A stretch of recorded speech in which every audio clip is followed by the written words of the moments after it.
almost Thanksgiving. And in this studio, we love Thanksgiving. But right the day after, that next moment, Christmas is here and it is time. And that stress may already be hitting you. I know it's hitting our house. The blow up toys are sitting in the front yard ready to go and just plug in the day after. But with that season comes this waiting, this arrival that is coming something great.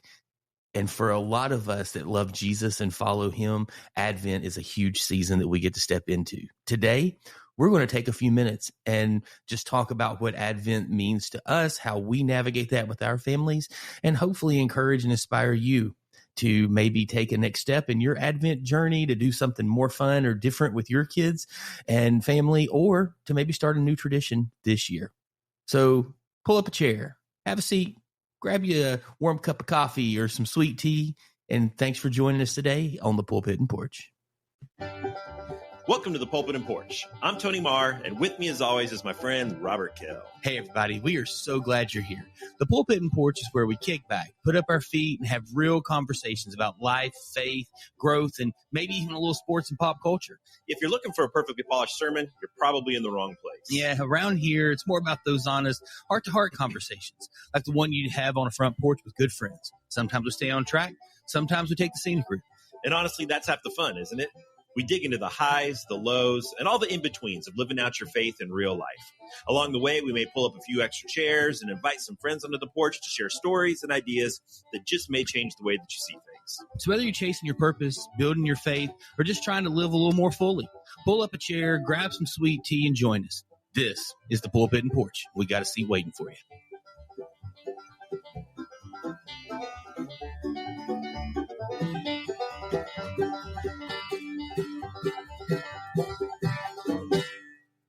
Do you feel like that, like here we are? I mean, it's when this episode drops, we're like a day from 2 days from Thanksgiving. Yeah. And it's like almost Black Friday, and we've not talked about Thanksgiving really. We've not been I feel like we haven't like obligatory. I'm such a redneck from the South. Like, I don't know how to say that word here in this instant, but we have we should be like a necessary conversation. We are obligated to speak on Thanksgiving for at least 60 seconds apiece. Do you think that's a necessity? I think that there is a requirement for that. Yeah. I think that in the professional podcasting world, which we are professional podcasters, in that I'm pretty sure that, that it's a requirement that has to happen. So we've talked before. Our church does a big Thanksgiving Day partnership with several other churches. I absolutely love it, and it is so good to be able to serve families. But I've admitted before, it's incredibly hard and complicated because I'm very Americanized in my life. And so being with family and hanging out and watching the parade and, getting up and doing a fun breakfast and fried country ham and all those types of things is there. And it makes all that a lot more difficult because for most of us, Friday's not a day off. And it is for me, but for people in my house, it is not. I've got a son who's got to be at work at something like, 5 something in the morning, and for his first ever Black Friday work day in retail. So it's going to be awesome. My wife's got to be at work. And so there's just things, but man, I love getting to just spend time and sit around and really for us, Thanksgiving does launch into some like that season of like Christmas and things that we do. And so we do get things set up and start decorating a little more and get a few things up. We don't really decorate. Like, we're not those November 1st people. We are, but it hasn't happened this year. I've got a special treat for you. That you triggered something for me, and I just pulled it up. So I used to do a Christmas show. I haven't done it in a few years with our friend Stephen James. Yeah. That for several years, he and I did this tandem Christmas show that churches and organizations would bring us out to do it. And it's a great show. Really, really proud of that show. We wrote it together and tweaked it over the years, but we did not an intermission, but kind of a break from in the middle of the show, kind of a break from the seriousness of our show that was called The Thrill of Hope was the name of our show. And it was based off of the historical story of the Christmas hymn, "O Holy Night." And it's a really cool show. Really, really proud of it. One of my favorite things that I've written. But in this kind of comical relief break, I pulled out my guitar and I did some Christmas carols that I had rewrote with ridiculously funny words. And I did one on Black Friday that I'm not going to pull out my guitar here, but I will give you the lyrics in talking about Black Friday. And I was thinking about it the other day that this song, I could do it now if we were to do the show again. And anyone probably under the age of 20 wouldn't relate to this at all anymore because Black Friday really isn't a thing anymore. I'm actually really intrigued because that, and then some thoughts as we get into Advent and Christmas. You said something in the pre-show that I've just got some thoughts. And so, yeah, no, that's super intriguing because we shop online. Yeah. It's just, I remember working at a store called Goodies here in the South. I don't know if they had Goodies over in Vegas or anything like that. No. But it was just a big retail store. And like people, would be in line hours before we opened, and they would be the lines would be all the way to the back of the store. There would be like 3 people on every register for hours and hours and hours just trying to keep up. Yeah. And you could not. And it was insane. So yeah, I think that retail. You want to hear my song? I so want to hear this, and so I'm excited because I don't think people understand. I used to have it memorized, but now I'm going to read my lyrics off of my good trusty chord sheet that I had for when I took. All right, I like that you showed it to me like I wouldn't trust you that it's over there. The song is called "Pay Ride," and it is to the tune of the Christmas carol "Sleigh Ride." Okay. So it goes like this. Me, me, me, me, me, me, me, me. Oh, you're going to sing it. I'll just read the words to you. You just have to have that rhythm. Oh, yeah. I'm with you. That melody in your mind. All right. So it's come bring your Visa, Amex, MasterCard, Discover today. We'll go in debt forever buying gifts everybody will hate.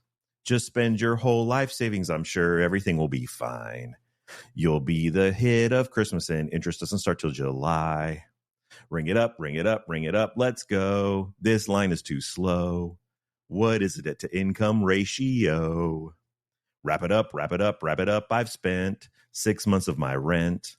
Who knew that my gifts this year would be next year's white elephant? Let's go to Walmart, Penny's, Old Navy, and Target tonight. The parking lot so crowded, I'm probably going to get in a fight.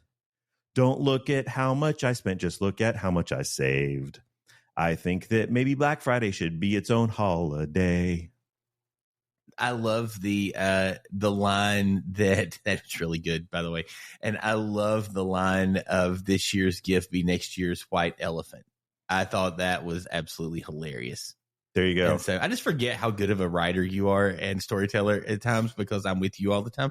And so I just forget. And you do stuff like that, and I am reminded, and I'm grateful for all of that. So yeah, I think, Black Friday is interesting. So here's my thing. And then maybe we just go ahead and transition and jump into the show.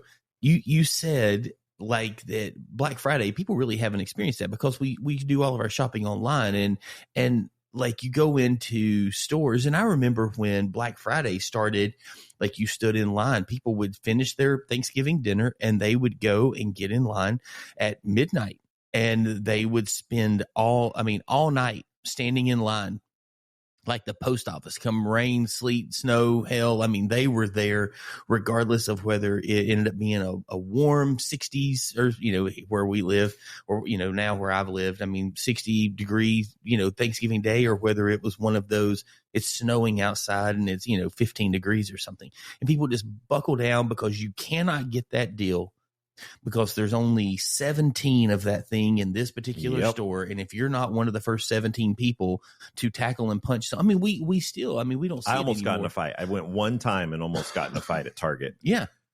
And I mean, and you see this all the time of like the videos and things of people going bonkers and nuts and fighting over things. But now, I mean, then I remember, and it's probably been, I will fight for a Furby. It's probably been 15 years or so, maybe 20, that they started like opening up on, opening up 4 o'clock on Thanksgiving Day. Yeah. And it's like, just took the sport out of it. Well, and they also just kind of, I think, took away a lot of, like, we got away from community. We got away from family. We got away from this moment where, hey, your store can't be closed 2 days a year. And like, I always feel bad. We do like a family Waffle House dinner, and we'll go on Christmas Day or we'll go on Thanksgiving Day, and we'll do this, and we'll just go in there and hang out. But I'm like, on some level, I'm like, they're going to be there anyway, so might as well give them some money. But am I not contributing to the problem? And if none of us went, would they just go, oh, we just shut down on, or would they go, we're going to pay these people to stand here regardless of what it is? And so, yeah, no. And then I think about Christmas, and you said something before, and I guess the gist of it is that we tend to think we are a lot busier at Christmas than we actually are. Or maybe like, so like your song there, like really encapsulates that. Like, do you think we really are that busy, or do you think that we've had this cultural shift in our minds that like we have to be busy, so we must be busy? Like, we must be busy because busyness is all that the songs talk about. It's all that the movies show. We're always fighting for Black Friday or the next Christmas deal, or, oh my goodness, I heard that the store across town got 6 Furbies in, and we're in our car mad dashing across town to go and punch some grandmother in the face that's trying to get her kid a toy that she doesn't even know what it is. Yeah. And she just happened to get it before we did. Are we really busy? Or have we been convinced we're busy? And so we live that way with the anxiety and the stress and the worry of all those things. I've been doing way too much studying and researching on PSYOPs recently, the last couple of weeks, and psychological operations that I do think that a lot of it is a PSYOP, that the retailers, the merchants, want us to think that there's this urgency, that the Tickle Me Elmo is the only gift that anyone wants. And if you can get your hands on one, that you are going to be the hero of Christmas. And so if we can feel rushed, if we can feel hectic, then we're going to make impulsive decisions that are, maybe we don't realize the ramifications until the credit card bill comes in January. But we have to have this. This place has one, so I'm going to go pay 3 times over what it is. Or I found one that popped up on eBay, and so I'm going to overspend on it, because there's this urgency that has been created that drives us to buy more, to do more, to spend more, and to think that we have to be more in this season. That the traffic rush is going to be so bad that if I don't take care of this immediately, that I'm not going to be what is expected of me for the Christmas season. You know, it's interesting, like this whole gift thing and stuff like that. We, when I was a kid, I was born I'm the oldest of 3. And so 2 of us were born in the 70s and 1 was born in the very early 80s. And Care Bears came out. Oh yeah, in the maybe mid 80s, I think, kind of that, that window. Well, my 2 younger sisters absolutely loved Care Bears, and it was awesome.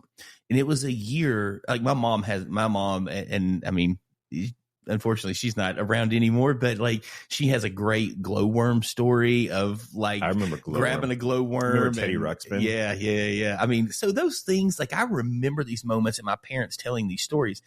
And there was this moment with Care Bears that my sisters wanted, and they wanted these two specific Care Bears. Tenderheart. No, one of them wanted Grumpy. With the cloud on its belly. Yeah, blue one. My name is Grumpy. They had songs. I could sing some of them still because we would hear them on the record player all the time. But and I don't remember Friendship Bear, maybe I think was one. I think that's the other one. And so one of my sisters wanted Grumpy Bear, or Good Luck Bear was one.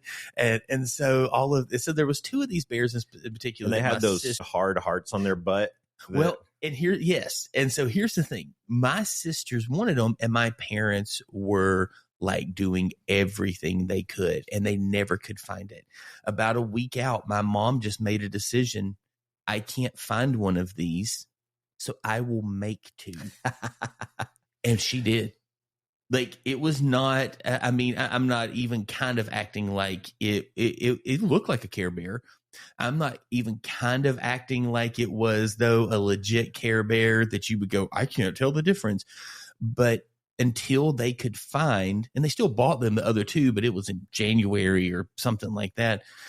They made these two Care Bears, and I just kind of go, what would it have been like if you wouldn't have, like, you had this huge anticipation, and you were like, I'm going to get a Care Bear, and then maybe you don't get what you're expecting, but if you really sit back now that, I'm almost 50, my sisters are in their 40s, and I guess I'm in my 40s as well. That was a stupid thing to say. We're all in our 40s now. Sorry. Not for long for you. Not for me. I'm on the countdown. I'm almost down to like, I can count it on my hands type of days. But like, what if, like, the gift that you got actually, even though it wasn't what you wanted and expected, was so much better? And because I think now in our 40s, I look back, and if you're trying to sell it, of course, and they were all in good condition still, and I'm sure they would not be, with little kids dragging them through the dirt and the mud and taking it everywhere they go and ripping off eyes and, those hearts that were on their bottom and things. And so, like, if you go through all that, but if you could stand here and they're both in good condition, which one would mean more? And I think that's the tension for me when I look at Christmas. And I've talked so many times about the book, The Ruthless Elimination of Hurry, and how much it radically changed my life and caused me to slow down. And like you and I've talked, and you've been enduring some conversation with me and stuff about just some choices that I'm looking at and wanting to make in life, and some things I'm wanting to do. And I've kind of had to make a decision recently to kind of let some of that go. And in that, like with the counsel and things, it's not what I want, but it's what's best, and it's what's right. And so I kind of feel that way about Christmas sometimes. We get to this place that it's so much, and I'm just going, man, what if there's more than just what we think it should be? Well, and I think that Christmas shows up in a whirlwind. It just all life's going along, and all of a sudden, bam, it's here, and it's lights, and it's music, and it's presents, and it's this parties, and it's shopping and cooking and decorating, and somehow everyone expects to feel joyful the whole time in the midst of all of that. And then before you know it, it's gone. Before you know it, it's over. What if there was a way to slow it down and actually enjoy the process? I can remember the countdown. Did you guys have the countdown? Maybe you still have a countdown now. The countdown till Christmas, and you would each day move it one day closer. Yep. And as a kid, going each time and moving the little thing. We have one that'll be up in our living room if we ever get it off of our dining room table. And you just count it down. Now that the kids are older, and now that we're older, you'll look and it'll still be sitting on 19, and we're 2 days away from Christmas. But when I was a kid, and when my kids were younger, it was, man, every day it was one day closer, and it was the waiting. It was the anticipating. It was the excitement of what was coming. And it seemed like it was so long until Christmas Eve would arrive. From the day after Thanksgiving until Christmas Eve seemed like it was 6 months. And now, finish that. Sorry. And there's just, now it's so hectic. There's so much that that society puts on us that has to be done. I used to make a Marr family Christmas calendar, did it every single year, and I loved it. And we had something that we were doing every single day of the Christmas season. And it was, I put it on the refrigerator, and it had the date and what we were doing. And sometimes it was, we're going to Speedway and Lights on this day. Other times it was, tonight we're watching The Grinch and making cookies. And then the next day we're watching Polar Express and we're making brownies, and something every single day. And Amanda one time said, this is so overwhelming to me. This takes all of the joy out of everything, that there's pressure. Amanda and I would be together on that. Oh, yeah. I loved it. I absolutely loved it. I loved knowing that there was a plan, that there was something that we were going to do. And dagnabbit, we are going to make the most of this holiday season. This Christmas season is going to be something that we're not letting a single moment go to waste. We're taking advantage of every single moment. And in the midst of all of this chaos, somehow we're supposed to feel joyful. And before we know it, the season is over. It's done. It's Boxing Day, as they say in Europe. And British. In the British, it's Boxing Day. And I just wonder, what if there was a way to slow it all down and actually enjoy the waiting? Yeah. I mean, a buddy of mine sings, like occasionally we would do some things talking about waiting and stuff, and he would just sing Tom Petty's "The Waiting's the Hardest Part." I mean, just that whole thought and idea of just, it's so complicated to wait. What if there was a season that actually invited us to pause? What if there was a season that actually invited us to notice? What if there was a season? What if I'm thinking crazy here? Okay, we're going way off the rails today on the Pulpit and Porch. What if there was a season that actually invited us to prepare our hearts for what was coming? And you know, we talked about this over the last couple of years. I didn't grow up with Advent. I didn't grow up in that. It felt very high church, very different than the faith system I would have been living in. And so it wasn't something that we did and we talked about. And I think there would have been probably a really hard time. That was basketball season, and my sister and I both, I guess, like, she was playing volleyball, I guess, at that time. So she'd been playing volleyball, I've been playing basketball. And but yet those countdowns are considered Advent calendars. They are. And, you know, and now I had no idea what that meant. I didn't either. And everybody's got one now. Like, you know, Lego has 2 or 3 different ones, and, you know, the Simpsons have an Advent, and you start looking through, and all the things that have an Advent calendar just don't make a ton of sense.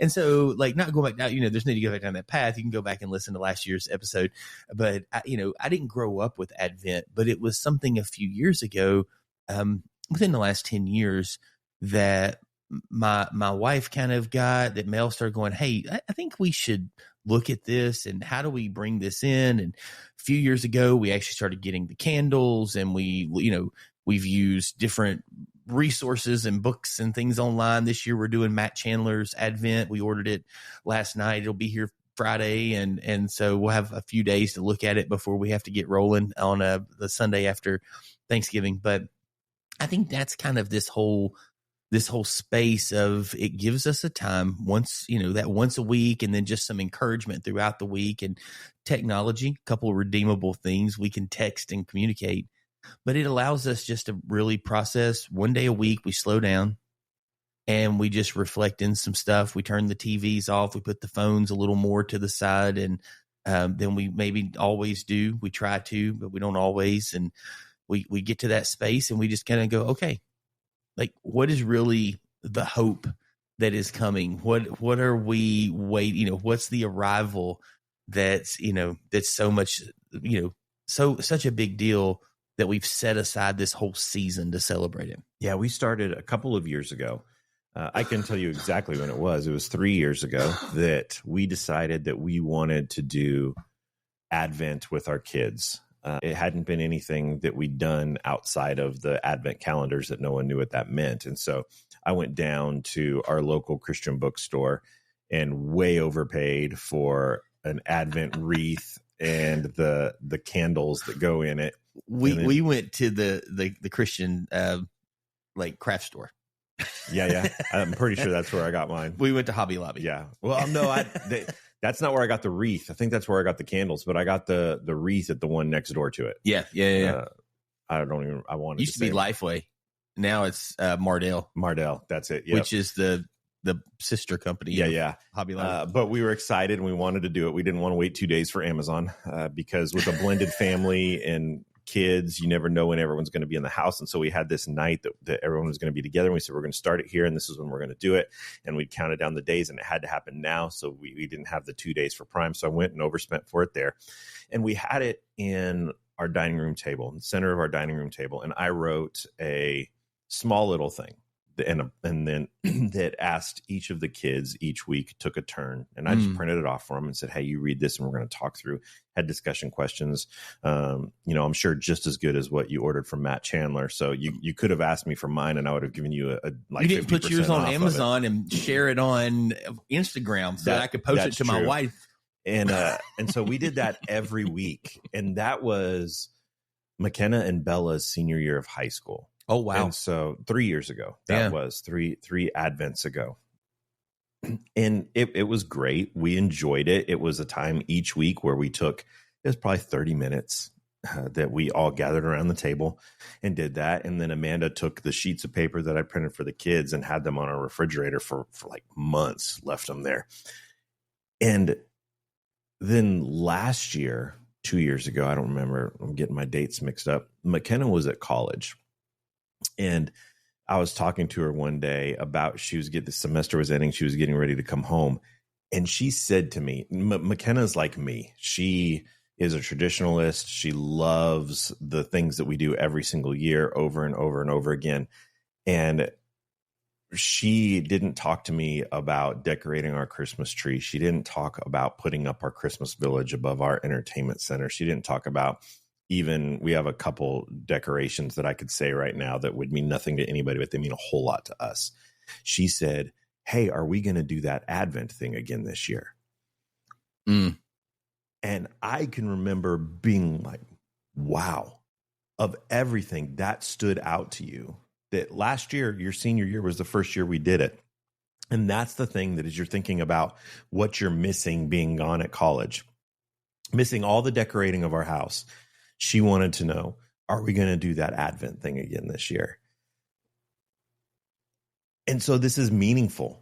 Mm-hmm. This is something that's not just meaningful to us, but I think that it's meaningful to even your younger kids, those of you listening to the show that have kids that are maybe in elementary school, that this can be something that can be a highlight of your Christmas season. And we'll get into that more later on in the episode. But this idea of slowing down from the rush of everything. And one of the things that drives my wife crazy, one of the many, many things about me is she says that everything for me needs to be an experience.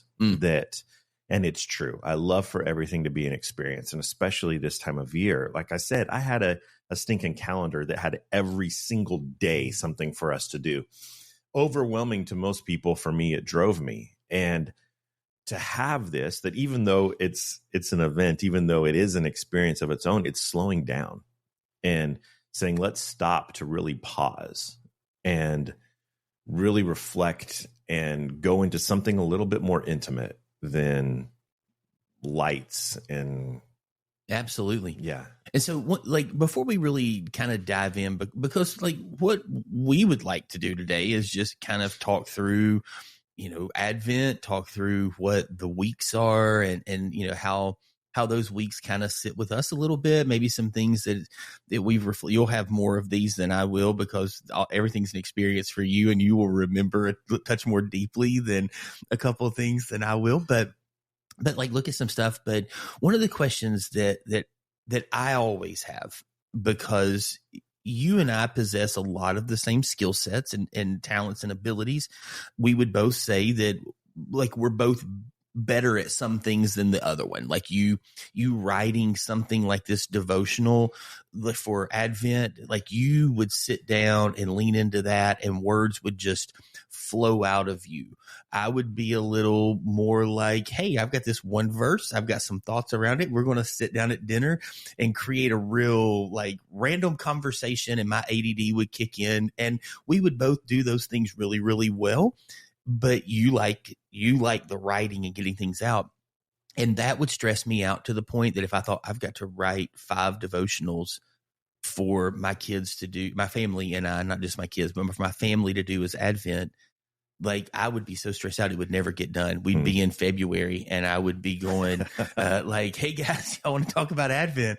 And I guess that's not a bad thing, but I don't know. So one, I would say this, you and I talk about things from a perspective of family because we did this when we were like our kids were aging, both of us in the same window of time. We had kids in the 14 to 20 age range, and we saw them getting older, and we're going, man, what did we miss? And God just revealed some things and worked, and probably through some social media and just a lot of sermons from pastors and speakers that we respect, we started going, man, maybe Advent isn't what we thought it was. And we started to investigate a little more. And here we sit now, talking about it in 2025. But like whether you're a couple, whether if you're by yourself, if you're a single and you're like living Christmas and you've got that new job and you've got your apartment and you're there and you're just journeying Advent in this season as a single that's just living life in that space, you're newly married, you've got a young child, or you're like me and you, or maybe people in that next phase that the kids have kind of all moved out and they're all getting ready to come back home for Christmas. I really feel like Advent is something that you can quietly add to the rhythm of your Christmas experience, your Christmas, season. But yet I have found in our life, we laugh about the candles. We joke about who gets to light them first. And it just added so much to our life. And I love that moment. Yeah. And I want to say this, because I think that we probably have some people right now that are saying my Christmas is already crazy enough. And now you're telling me to do more. Advent, and that's what I want to talk about here. Advent isn't about adding more. No. It's about noticing more. Yes. That's so good the way you said that.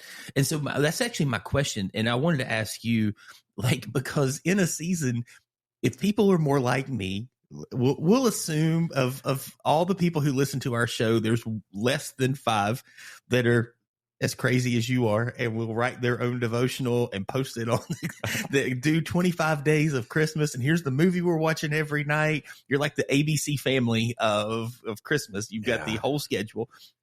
And so assume everybody else is like me and we're a touch anxious. I think that's probably the case. Yeah. And we're struggling.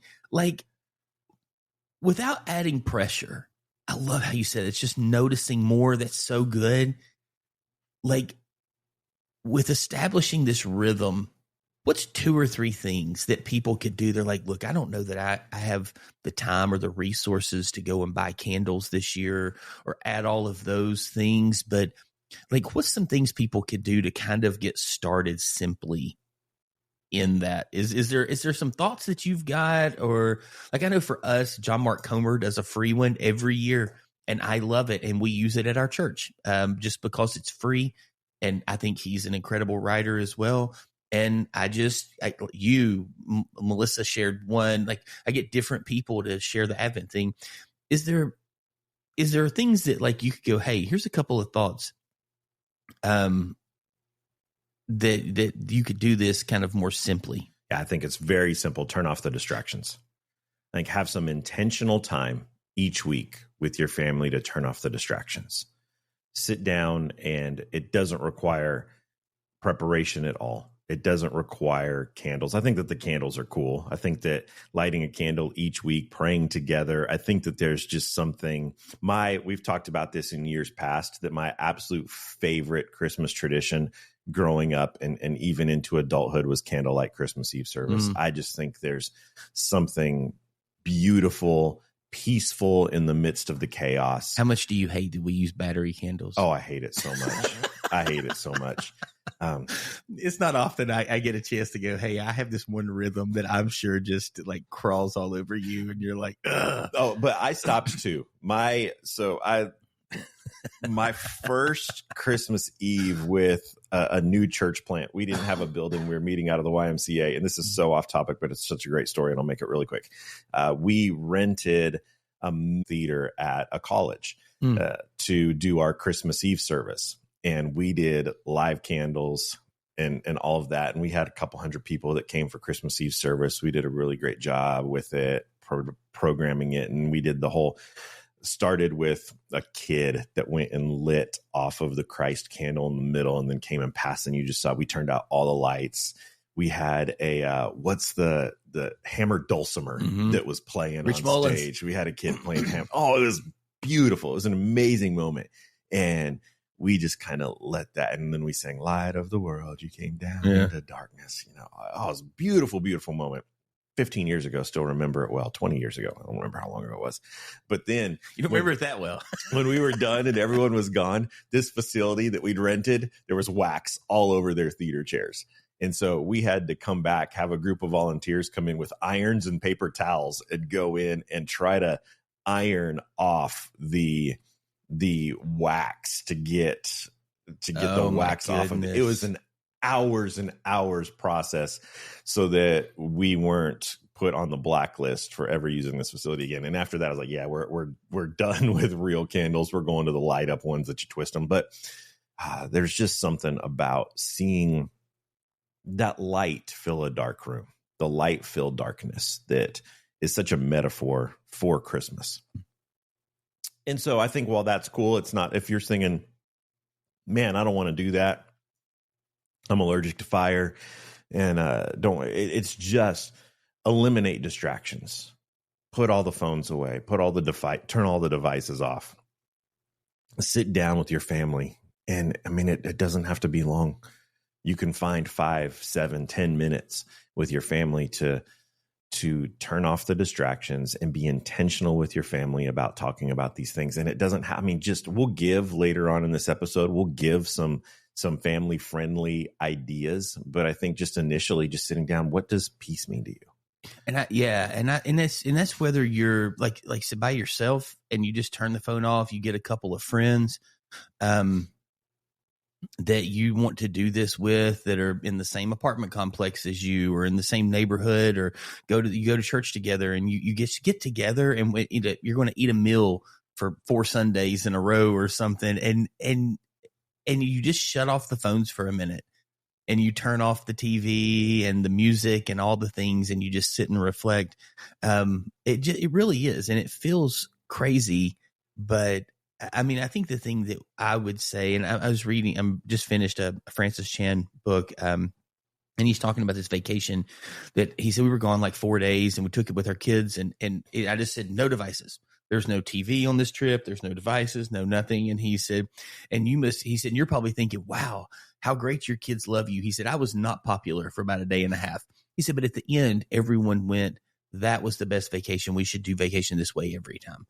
Because at the end of the day, what you do is you build community. Yeah. And you're not just building community with each other. You're building community and connection to the Father. And inside of that, the Holy Spirit's working in your life as you lean into this gift that we're waiting, that they were waiting for then, and that we're waiting for a return now. And I think that it's important to establish for people that are like you and I were, that have no clue about Advent, that may be listening, that Advent, the word Advent, Adventus in the Latin, it simply just means coming. Yeah. That it's the coming, that's what it is. And so historically, Advent was a season of repentance and waiting, not a commercial celebration that we've turned it into now. And so in talking about how do we celebrate Advent without making it this big, huge deal where you have to have a wreath and you have to have the candles and you have to have a devotional that you've bought from Matt Chandler or from Tony Marr, and you have to have these things. No, it's simply just an intentional pause. Yeah. That's what Advent is, an intentional pause in the midst of the hurry to acknowledge and reflect on the waiting of what is to come. And I think that a lot of times we think of Christmas like we were talking about Black Friday. Some of us wait for Christmas like it's a Black Friday sale. Yeah. Right. We're okay. It's coming. We're going to get it. But Advent says, slow down. In the midst of all of this, slow down, be intentional. Something beautiful is coming. It's not about the event. It's about the heart. Advent is about that intentional pause in the midst of the chaos to just say something beautiful is coming. Yeah. And I love how you said that there. And it just is that thought of what was coming years ago and what is that we look forward to coming again. We need to learn to continue to pause and reflect and think into what our life is and what God is doing and what he continues to do for us and what Jesus's return will mean and being thoughtful inside of that. And so, we've talked about why this matters with families. Like it helps us slow down. It reconnects us with our kids and our spouses and things that it gives families. Is it fair to say like an anchor, I guess, to kind of like, hey, we've got this spot. Sure. And I've seen people take Advent, families that were having a hard time having spiritual discussions, and leverage it to go, hey, this once a week thing, we're going to continue that in January. And we're going to move that on to February. And once a week, especially when the kids are younger, you set this rhythm and you kind of go, okay. And we've done different things in our family and in our life as things have gone.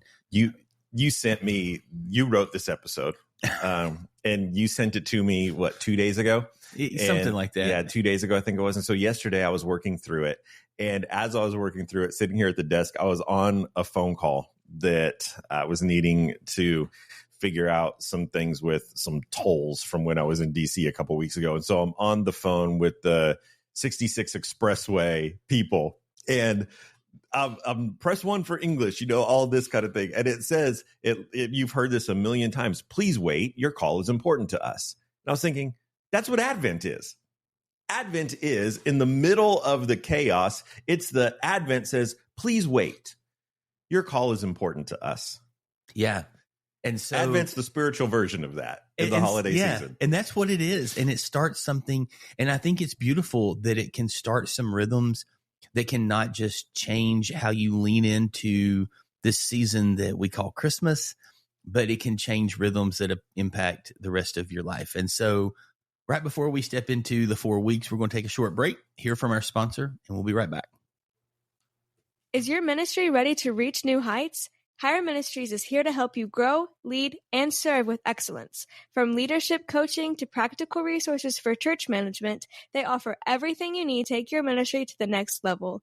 We're proud to have them as our sponsor. Visit hireministries.com today and see how they can help you make a greater impact. Hey, well, welcome back. Excited to dive into the first week. And so here's how we're going to do this. It's going to be a 2-part episode, but we didn't want to get right up to this point and leave you hanging and then not cover week 1 until after week 1 is over. So, the 4 weeks of this, Tony, are hope, peace, joy, and love. In that order. Mm-hmm. And then there's usually people do a 5th one where they read the Christmas story, Luke 2, or just one of those, in Matthew or something where it not the one in Mark. Not the one in Mark. Mark's is terrible. John's is terrible as well. So we kind of, you get a chance to kind of invest and just kind of reflect in that moment and what it is. And so those are the 4 weeks that you do typically on a Sunday. And my family, we have done this a couple of ways. We've done it Sunday at lunch because it tends to be a time we're all around the table together as our kids have gotten older. And if you have older kids, you know this. Schedules are busy. one of my kids and I play soccer every Sunday. And so we get home, we eat some lunch, and then we're out the door to the soccer field. And so we don't have a ton of time, but this is a way we can spend over lunch just a few minutes to chat and to work through this. And so hope. We did an episode a few weeks ago. We've done a couple of episodes on hope recently. Yeah, it's tied in. We've talked a lot about hope recently. Mm-hmm. And so what's your thought? I mean, like, what kind of, like, when hope kind of pops into your life, it's this first week of Advent, what kind of gets you started there? Yeah, what I love about hope within the Advent season is that hope gives us a confident expectation that God keeps his promises. That you look at, Israel has waited 400 years for this Messiah, 400 years of silence, of nada from God. And they've been waiting for 2,473 years for this promised Messiah, this superhero God, this Redeemer, this King that's going to come and restore the nation of Israel to its rightful place as the chosen people of God. And for 400 years, they've heard nothing from God. And yet they're still waiting. There's still this hopeful anticipation, this expectancy that God is going to keep his promises, even when the waiting is hard. And for us, I think that our waiting may feel smaller, but it can feel just as long as 400 years. Now, hope is different from wishful thinking. Hope trusts in God's faithfulness. And I love within the Advent season, that idea, that memory, that knowing and understanding of what Israel had been going through, what they'd been 400 years of silence. And yet that hope that God's promises, he was going to be faithful to his promises. Yeah. And, and just one verse that I love inside of this, and you and I both, we talk about this a lot. We love the Old Testament. We actually got to spend, you partnered with me in a series this past summer at our church, and we taught through the life of David over 7-8 weeks. I don't actually, it's terrible. I don't actually remember right now. It was a long time. And you taught about half that series. And so we journeyed through that together. And the thing we talk about a lot in that moment is the life of David points to the life of Christ, this coming. And so when the Old Testament takes and God just gives us these, call it Easter eggs, to grab another thing of looking forward and seeing that hope. And I love Isaiah, a verse that if you've been around, the church a while at Christmas time, especially, you've heard this, and just Isaiah 9:6, that for unto us a child is born, a son is given, and the government be on his shoulders, and his name will be called Wonderful Counselor, Mighty God, Everlasting Father, Prince of Peace. Which is actually the song. When his name shall be Wonderful Counselor, Everlasting Father. No, I sing the Chris Tomlin. I sing the Chris Tomlin version of it. Shall reign forever. I think it's Handel's Young Messiah. Yeah, no, I sing the Chris Tomlin version, but it just goes on and just kind of continues there. But there's so much hope in that we've been given this gift. That his name, just you and I are talking a lot right now, just in some situations in life that we're sitting around with some friends and people we're connected to, that at the name of Jesus, things change. And I just love that these names of Jesus, Wonderful Counselor, Mighty God, Everlasting Father, Prince of Peace. And there's so much hope inside of those words, because in society today, we all want somebody to counsel us and to help us figure out what's going on. We want this powerful protector in a world where maybe we ourselves, or we look on the news or around the neighborhood or whatever, and we see someone who needs protecting. And we see, if we had a good father, we want to be that. Or if we didn't, we want that father figure, and he is an everlasting Father. And in a world where things just seem so upside down, we just want this peace. And it says that he will be all of those things.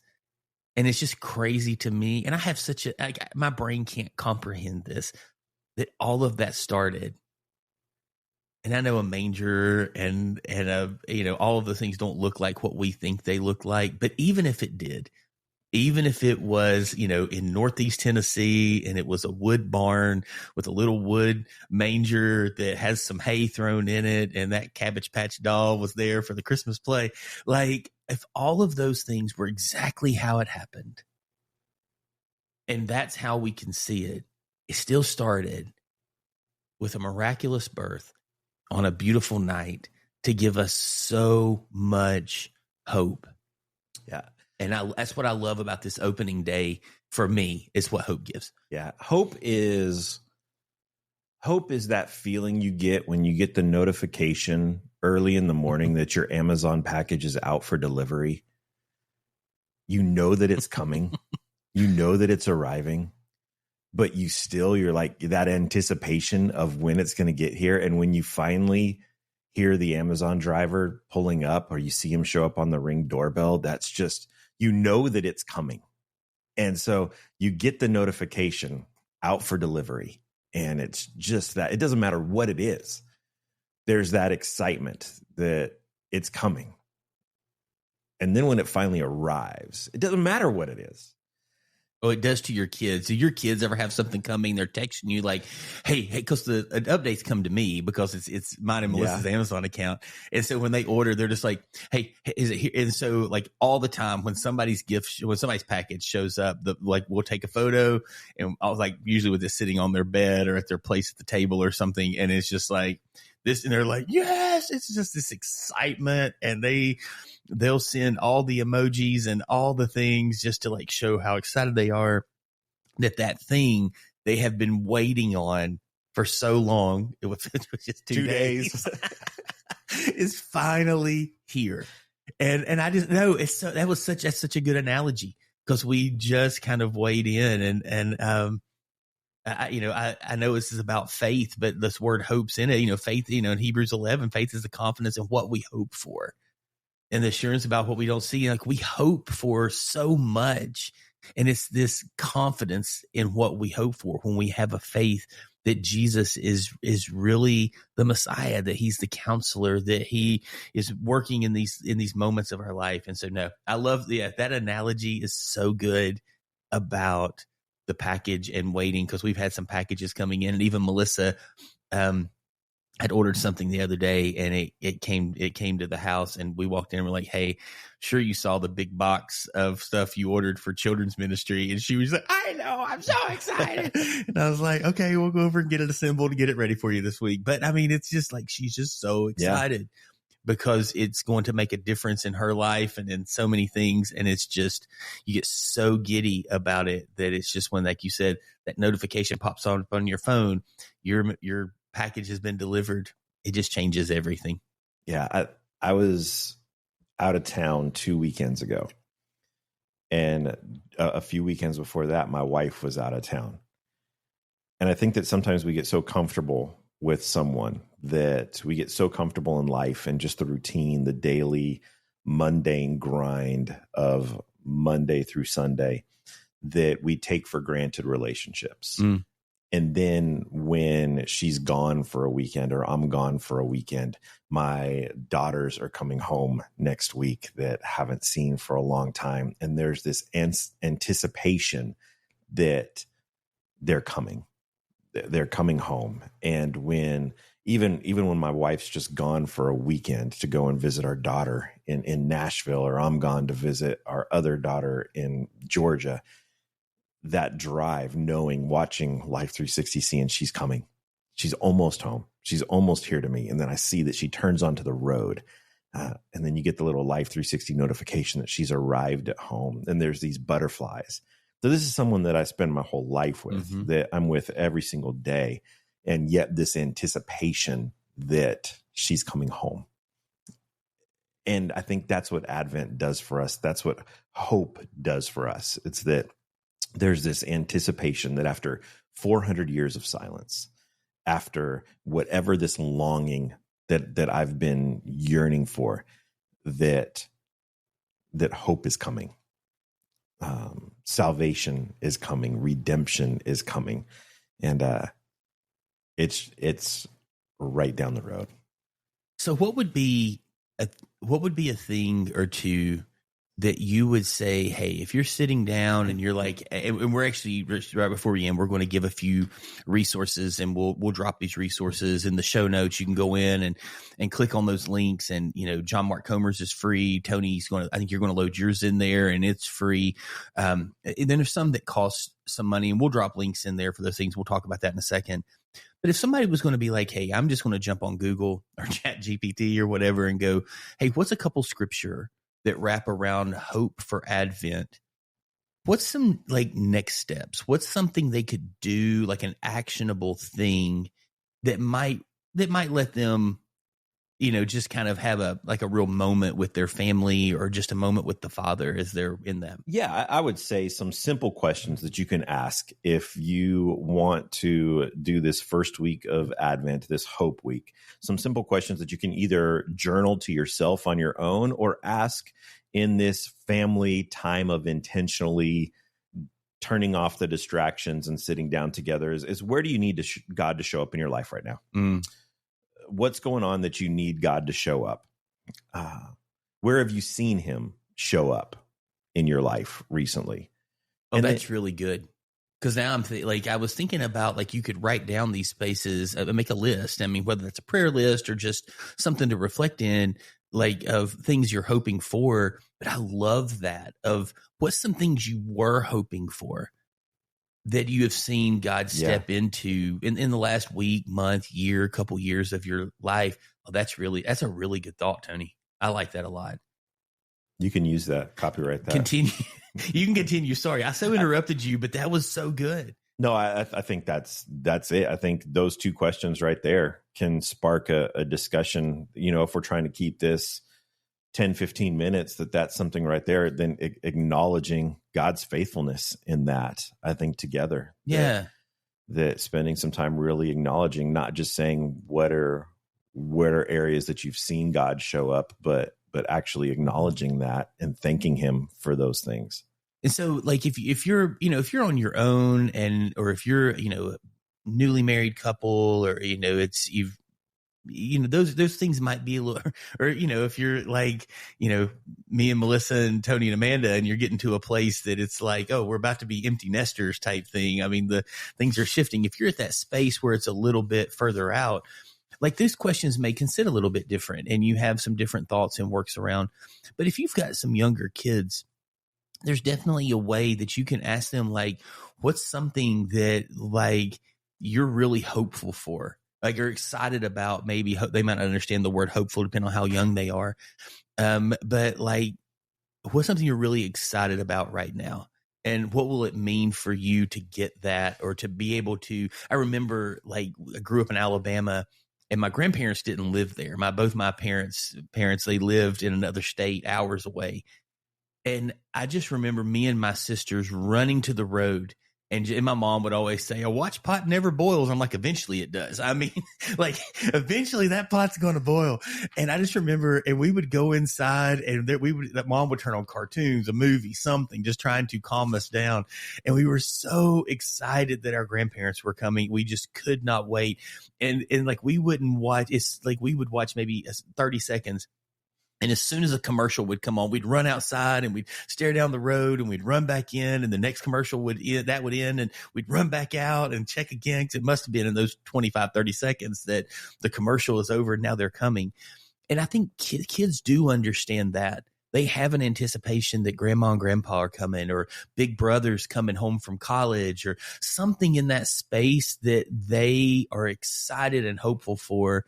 And it gives you a chance, and I a chance as a parent, to help our kids understand those spaces and moments. And maybe if your kid's in those teen years, or they're a little bit older, elementary, middle school, high school, you can kind of look at them and ask that question of, hey, where's somewhere you're really hoping God will show up right now? And you go, Robert, I don't have that relationship with my kid. And I get it. That's okay. Sometimes it's hard to get teenagers to open up. Tony and I could do a whole year of podcasts about that. But maybe you're at a space where you're just kind of going, hey, I don't know what this looks like for you today, but I just want to be able to pray with you. I'm not going to try and provide answers. And maybe they'll open up more than you think. Yeah. Maybe that relationship's better than you think. And maybe they will. They're just looking for someone to go, hey, I'm really hoping to see God show up in this relationship, in this situation, in this moment. And I think it can just change so much when we have those types of questions and conversations. Yeah. You said, when you asked the question earlier, you said, what's a Bible verse that on hope that someone could really dive into? And you kind of put me on the spot there. So I wanted to make sure. I heard you turning pages. I wanted to make sure that I got it right. I was going to kind of just dive into it, but I thought I'm going to misquote this, and we're going to have some Bible scholar out there that's going to comment and cancel us, because I love Romans 15:13 that says, "May the God of hope fill you with all joy and peace as you trust in him, so that you may overflow with hope by the power of the Holy Spirit." Yeah. Fill you with peace. And that could with joy and peace. Yeah. So I mean, this could be just the Advent verse. Right Almost there. The Advent verse covers all three, or three of the four. I mean, so yeah. But may the God of hope. I love that it doesn't say may the God of joy fill you with hope and peace. It doesn't say may the God of peace fill you with joy and hope. It says may the God of hope fill you with all joy and peace as you trust in him, so that you may overflow with hope. So the God who is love, so commas on each side of that, of hope, fill you. Like it really, that's such a great verse. Memorize that as a family this season and just kind of rest in that, and when those things hit. And so we'll post some things in the show notes here. If your church does Right Now Media, I know that in the past my family has used, I think J.D. Greer has one on there that was really good. He's standing in front of a barn, and it's probably fake snowing on him. I don't know. Maybe he went out and recorded, and the Lord, he was hopeful, and the Lord shined on him in that moment. But like there's a really good one with JD. There's a couple others on there. There's actually some, if I'm not mistaken, my kids weren't this young when we started Advent, but I think that there's some like Right Now Media has a kids section, and there's some Advent type things for younger kids. And so, but if you're looking to maybe do something for free, like I said, Tony's got his, it'll be in the show notes, it'll be a downloadable. We'll attach, John Mark Comer's Practicing the Way as well. Those are both free downloads. And then Matt Chandler's What My Family's Doing This Year. Jenny Allen has one that we did last year, 2 years ago. And if you want to grab candles, it doesn't have to be something crazy. Like we literally went to Hobby Lobby. It doesn't, and I don't think there's any biblical mandate that it has to be 3 white ones and 1 purple one. Yeah, and a pink one. A pink one. Yeah. Now the pink one's pretty important. Yeah. We went to Hobby Lobby and went in, and we found a little wooden candle holder, and we found and the candles were there that fit. I think we had maybe with the holder and everything less than $20. But I think if you've got a Yankee Candle Fraser Fir sitting around somewhere, grab that thing. I think it'll work just fine. I don't think God cares. Color white around it or whatever color you need to make it work. Make it a candy cane of all those colors. Because I agree. I think that the thing about this is that we're stepping into this season of going, hey, we really want to have hope. We want to have peace. We want to have joy. We want to have love. And we want to implement those character traits into our kids and into our own hearts. And I think it's been a really beautiful season. And so we'll drop that stuff in the show notes. Next week, we'll dive into peace, joy, and love. Yeah. So if you're driving right now and you're saying this is something that I think sounds great with my family, but I just don't know that it's something that I can pull off, we're going to have everything that you would need to say in our show notes. When you get home, just grab the pumpkin spice candle off of your nightstand and a Bic lighter and get that thing going. And this is something that can happen this week. Pick one Advent practice. Yeah. Just pick one. Light the candle, share a moment of hope in your life, serve someone, do it together as a family. And I think you'll be on a great track, and you'll see, I guarantee you, that you'll see good come of it, and it will be 10, 15 minutes of your week that will be very well spent. Yes. Remember that waiting well, I just want to say this in closing, waiting well is a gift that you can give yourself and your family this Christmas season. Advent transforms the chaos into anticipation. And Advent changes the rush of the holiday season into a time of reflection. And with that ends episode 1 of 2 for Advent, and just this conversation we're having around Advent, what it's meant in our lives, things that we're just reminded of in those spaces.